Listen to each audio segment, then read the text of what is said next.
يروى أن صالح المري مر في سفره يريد بلدا آخر، يقول: فتعبت في الطريق فمررت بمقبرة فاتكأت على سورها فأخذني النوم، وبينما أنا نائم رأيت في منامي كأن أهل القبور قد خرجوا من قبورهم فقعدوا حلقا حلقا يتحدثون، فإذا شاب عليه ثياب دنسة فقعد في جانبي مغموما، فلم يمكثوا إذ أقبلت عليهم أطباق عليها ألطاف مغطاة بمناديل، كلما جاء واحدا منهم طبق أخذه ودخل في قبره حتى بقي ذلك الفتى في آخر القوم لم يأته شيء، فقام حزينا ليدخل في قبره. كل هذا في المنام.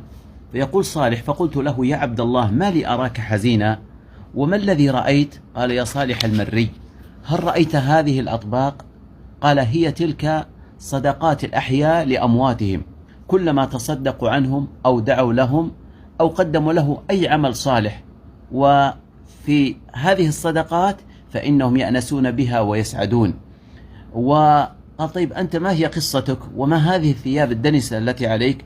قال: أنا رجل من أهل السند، أقبلت بوالدتي نريد الحج، فلما صرت بالبصرة توفيت بها، يعني توفي في الطريق، وتزوجت والدته بعده ولم تذكر لزوجها أنه كان لها ولد، وألهتها الدنيا بمشاغلها وهمومها.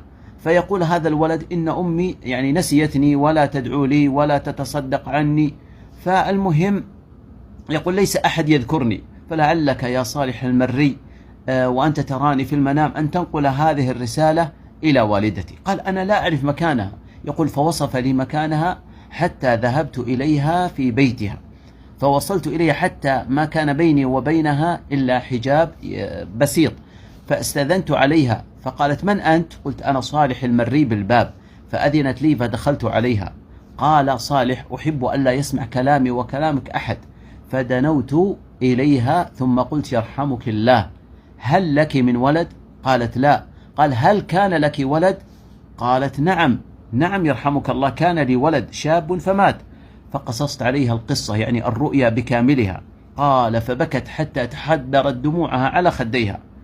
قالت: يا صالح، ذاك ولدي من منزل كبدي والحشا، كان له بطن وعاء وثدي سقاء وحجري له حواء.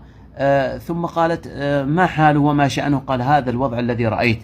ثم دفعت لي 1000 درهم وقالت: تصدق على حبيبي وقرة عيني ولا أنساه من الدعاء والصدقة ما بقي من عمري. شوفوا يا إخواني كيف أن الأحلام والرؤى أحيانا تكون مبشرة للأموات وتسعدهم وتفرحهم.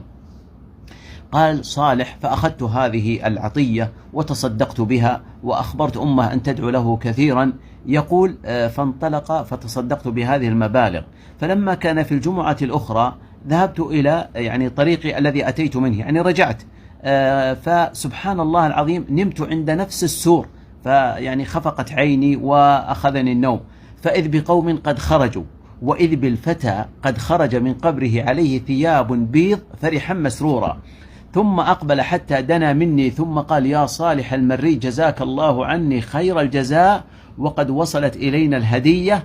فقلت له: الحمد لله رب العالمين. يقول صالح: أتعرفون الجمعة أو يوم الجمعة؟ قال: نعم، وإن الطيور في الهواء يعرفونها ويقولون سلام ليوم صالح، يعني يوم الجمعة. فيا إخواني أرجوكم ألا تنسوا موتاكم بالعطايا والهدايا والدعوات والصدقات ليسعدوا في قبورهم ويأنسوا في قبورهم، وأنتم إن شاء الله تفوزون بالأجر العظيم.